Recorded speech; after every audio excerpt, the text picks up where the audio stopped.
जी अस्सलाम वालेकुम रहमतुल्लाह। यार आज की वीडियो ग्रीस वर्क परमिट के बारे में और ग्रीस एम्बेसी हालात के बारे में, ठीक है। इस वक्त हम वीज़ा रेशो की बारे में बात करेंगे। तो क्या हालात है, ग्रीस एम्बेसी ओपन है कि या, क्योंकि बंदों के जो ना सबसे पहले जो ना अच्छा बंदे जो कॉल करने के बाद फ़ौरन जो है ना जो सवाल करते हैं ना वो ये करते हैं, सर बताएं कि ग्रीस के वीज़े बंद है, यूनान के वीज़े बंद है, यूनान के वीज़ा, यूनान अब पाकिस्तानियों को वीज़ा नहीं देगा।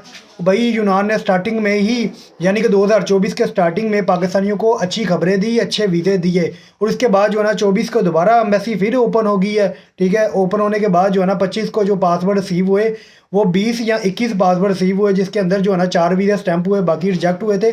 लेकिन उससे पीछे अगर देखा जाए तो 50-50 वीज़ा रेशो रही है। लेकिन इसमें ये साबित होता है कि वीज़ा रेशो जो है ना 2024 के स्टार्टिंग में जो है ना बहुत अच्छी रही थी। बाकी अभी आगे की जो देखेंगे इंशाल्लाह। ग्रीस की जो सबसे अच्छी बात मुझे लगती है वो ये लगती है, एक तो पासवर्ड रिटर्न बहुत जल्दी कर देते हैं, और दूसरी ये बात कि इनकी एम्बेसी की अपॉइंटमेंट भी जो है ना जल्दी मिल जाती है। लेकिन लोग जो है ना डिसहार्ट बहुत ज़्यादा होते हैं कि यार पता नहीं यार ग्रीस का वीज़ा लगना या नहीं लगना। मैं आपको एक बात बता दूं कि अगर आपने ग्रीस का वीज़ा अप्लाई करना है तो पहले तो अपनी सोच को पॉजिटिव रखा करें, और दूसरी ये बात कि बहुत से ऐसे बंदे जिन्होंने जो मेरे साथ रब्ता करते हैं डेली बेस के ऊपर, जो है ना मैं जब उनकी कॉल अटेंड करता किसी ख़ास करके पिंडी वाले, उन्होंने पिंडी में जो है ना एजेंसी हैं उनका मैं नाम नहीं लेना चाहता, उनसे वीज़ा अप्लाई किया, भाई हमें बताएं हमारा 1.5 साल हो गया, 2 साल हो गए, हमें 2.5 साल हो गए, हम क्या करें, ठीक है। तो भाई इसके बारे में मैं कुछ नहीं कह सकता, ठीक है। आपको खुद पता होता है, ठीक है। लेकिन पाकिस्तान के हालात इस वक्त ये है कि कोई भी काम जो अल्बानिया का काम था जो 2.5 से 3 मंथ के अंदर हो जाता था, अब वो भी 6 मंथ से पहले नहीं होता, ठीक है। तो इसलिए जो है ना हर काम जो है ना स्लो हुआ है, ठीक है। खास करके वर्क परमिट को लेकर, क्योंकि हमारा पाकिस्तानियों का करैक्टर जो है ना हाई लेवल के ऊपर चला गया, जिसकी वजह से हमें जो है ना वीज़े बहुत ही आसानी के साथ नहीं, बहुत ही मुश्किल मिलते हैं, जिसकी वजह से काफ़ी प्रॉब्लम का सामना हमें करना पड़ता है, खास करके वर्क परमिट को लेकर। विज़िट की बात करें तो विज़िट की जो अपॉइंटमेंट है खास करके शेंजन कंट्री की, वो भी जो है ना बहुत बहुत लेट पर मिलती है।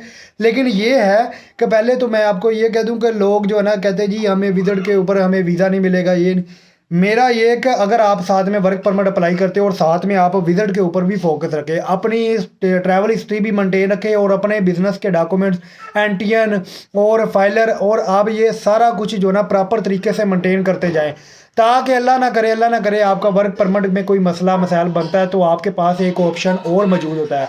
जब आप वर्क परमिट के ऊपर ही बैठे रहते हैं, मैं ऐसे बंदे भी मेरे पास है जिनको 3 साल से ऊपर हो गया और उनका वर्क परमिट तक नहीं आया, और बड़ी बड़ी नाम वाली एजेंसियों के पास उनके केस जमा है अभी तक भी, ऐसी एजेंसियाँ भी है, सही है। तो इसमें एजेंसियों को भी कुछ नहीं कह सकते, कुछ लाख के ऊपर भी डिपेंड करता है। लेकिन कुछ ये है कि हालात ही कुछ इस तरह के बन गए हैं कि जो है ना वर्क परमिट को बहुत ही ज़्यादा टाइम लग जाता है। तो बाकी आप खुद देख लें।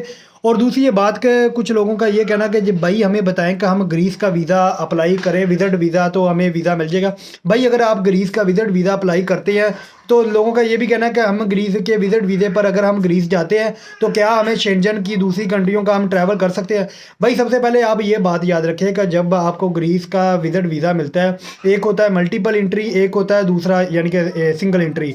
अगर आपको मल्टीपल वीज़ा मिलता है तो फिर जो है ना आप उसके ऊपर जो है ना फ्लाई कर सकते हैं दूसरी शेंजन कंट्री में भी, यानी कि लेकिन फ़र्स्ट ट्रैवल आपने जो है ना ग्रीस का करना होता है, उधर 4-5 दिन जितने भी दिन आपने स्टे करना, उसके बाद जो है ना आप ट्रैवल कर सकते हैं दूसरी कंट्री का भी।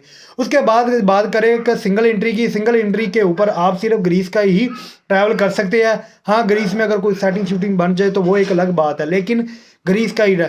और एक और बात, अगर आप किसी भी कंट्री का आपको वीज़ा मिलता है शेंजन कंट्री का, तो उसमें सबसे पहले आपने उसी शेंजन कंट्री का ट्रैवल करना होता है जिसका आपको वीज़ा मिला होता है। यानी कि मिसाल के तौर पर आपको नेदरलैंड का वीज़ा मिला है तो आप पुर्तगाल की टिकट नहीं करवा सकते, आप नेदरलैंड ही जाएंगे, उसके बाद जो है ना आप दूसरी कंट्रियों में जा सकते हैं। तो उम्मीद है कि आपके सारे सवालों के जवाब जो है ना मैंने इस वीडियो के अंदर दे दिया। उसके अलावा जो अगर कोई और सवाल हो तो आप कमेंट्स कर सकते हैं, मैं इंशाल्लाह आंसर करूँगा। और बाकी यार, तो मैंने ये जो है ना मेरे भाई कहते थे यार आप टिकटॉक के ऊपर नहीं बनाते, तो मैंने टिकटॉक के ऊपर वीडियो अपलोड करनी शुरू कर दी है। तो मैं साथ में मेंशन भी कर रहा हूँ अपना अकाउंट, ठीक है। तो सब भाई जो है ना फॉलो करें, ठीक है, और वीडियो को वॉच भी करें और शेयर भी करें लोगों तक, ठीक है। तो बाकी आपकी सपोर्ट से ही आपका भाई जो है ना इधर तक पहुँचा है। तो बाकी माजरत टाइम की वजह से जो है ना काम बहुत ज़्यादा होते हैं, जिसकी वजह से जो ना कॉल अटेंड नहीं होती, लेकिन फिर भी अटेंड मैं करता हूँ। बाकी सब के साथ बात करता हूँ, सबको व्हाट्सएप पर रिप्लाई भी करता हूँ। लेकिन कोई बंदा रह भी जाता है तो मैं उससे माजरत करता हूँ, आप कमेंट्स कर दिया करें, ठीक है। इंशाल्लाह जो है ना आपके साथ भी बात। बाकी अपना ख्याल रखें, दुआओं में याद रखें। उम्मीद है कि आपको प्रॉपर समझ आ गई होगी। अस्सलाम वालेकुम रहमतुल्लाह।